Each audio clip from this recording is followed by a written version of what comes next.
Hi students, welcome to online classes of current convent children's academy. अपनी बात चल रही थी सेल की, बेसिक यूनिट ऑफ लाइफ। 2 दिन का चैप्टर रह गया है, ख़त्म हो जाएगा ये। इसमें हमारी जो बात रहेगी लास्ट सेल डिवीज़न के बारे में रहेगी। देखिए, हमने सेल थ्योरी पढ़ी थी। क्या पढ़ी थी? Cell theory. और according to it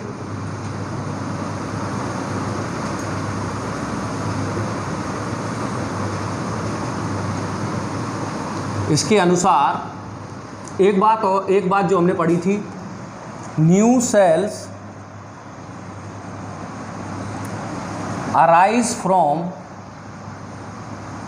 pre existing sales,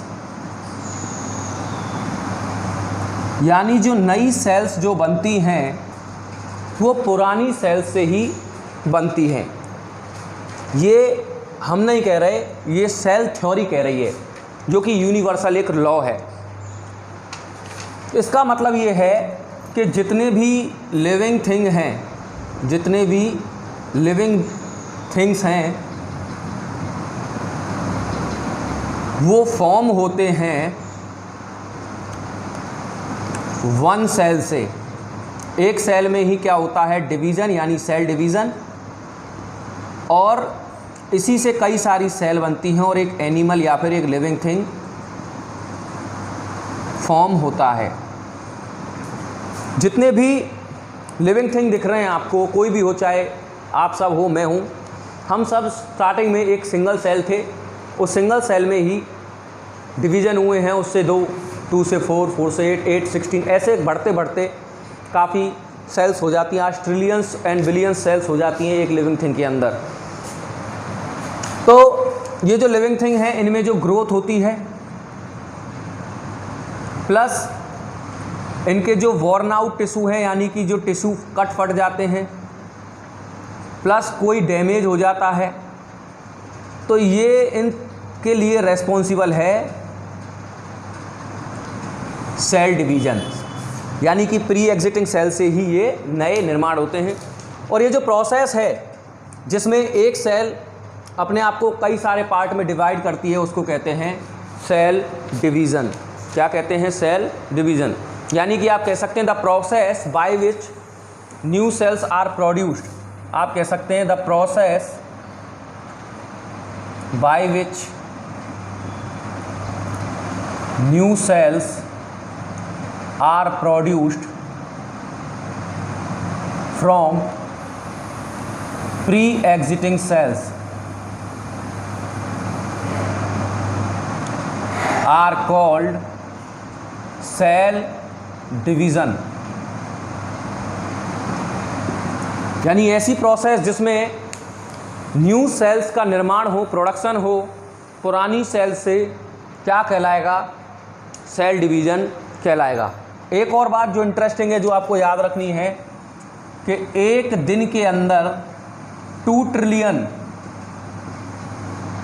cell division होते हैं हमारी बॉडी के अंदर।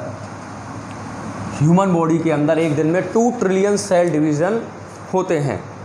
तो ये बात हुई नॉर्मली एक सेल डिवीज़न के बारे में। अब हम इसके टाइप के बारे में बात करेंगे कि कितने टाइप की होती है सेल डिवीज़न।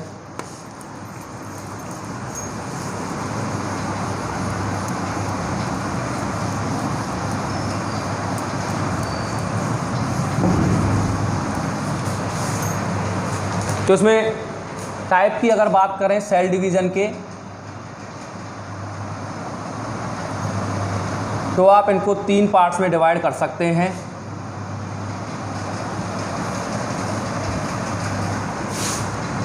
बाइनरी फिशन,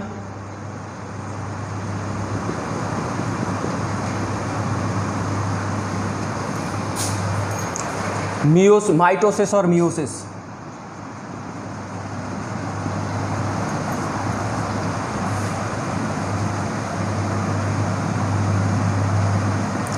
देखिए, बाइनरी फिशन सबसे सिंपलेस्ट फॉर्म होती है, या सिंपलेस्ट फॉर्म या टाइप होता है सेल डिवीज़न का। ये लोएस्ट ऑर्गेनिज्म के अंदर सेल डिवीज़न इसी तरीके से होता है। लोएस्ट में आते हैं आपके माइक्रो ऑर्गेनिज्म,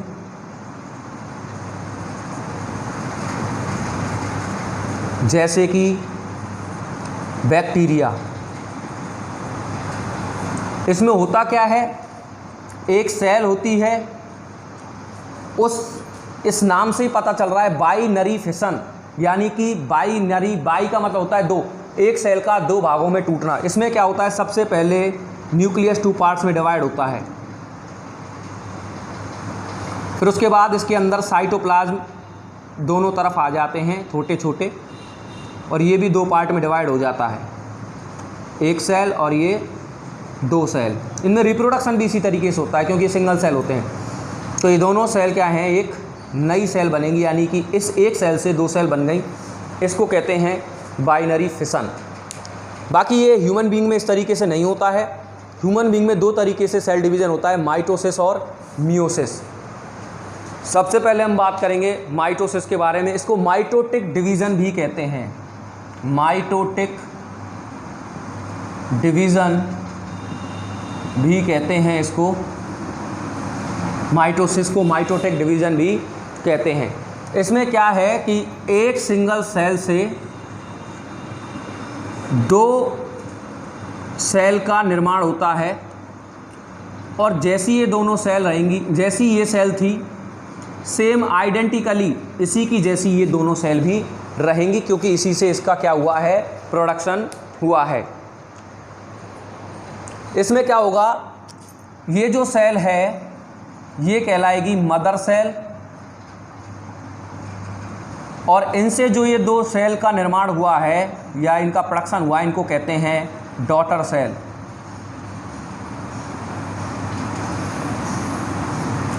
इस तरीके से एक सेल से 2 का निर्माण इसमें होता है। एक और बात जो मैं आपको बता दूं, देखिए लग तो दोनों सेम रहे, पर इसमें क्या होता है, ये न्यूक्लियस है, न्यूक्लियस के अंदर पाए जाते हैं क्रोमोसोम्स। क्या पाए जाते हैं, क्रोमोसोम्स, और क्रोमोसोम्स की संख्या होती है 23 पेयर्स, यानी 46 पेयर यानी डबल। यहाँ पे जो क्रोमोसोम्स हैं उतने ही यहाँ पे रहेंगे, यहाँ पे भी 46 यानी 23 पेयर, यहाँ पे भी 23/2 × 2 बराबर 46 क्रोमोसोम्स रहेंगे। ऐसी सेल्स जिनके अंदर 46 क्रोमोसोम्स होते हैं, 23 पेयर क्रोमोसोम्स होते हैं, उनको कहते हैं हैप्लॉइड सेल्स। क्या कहते हैं, हैप्लॉइड सेल्स।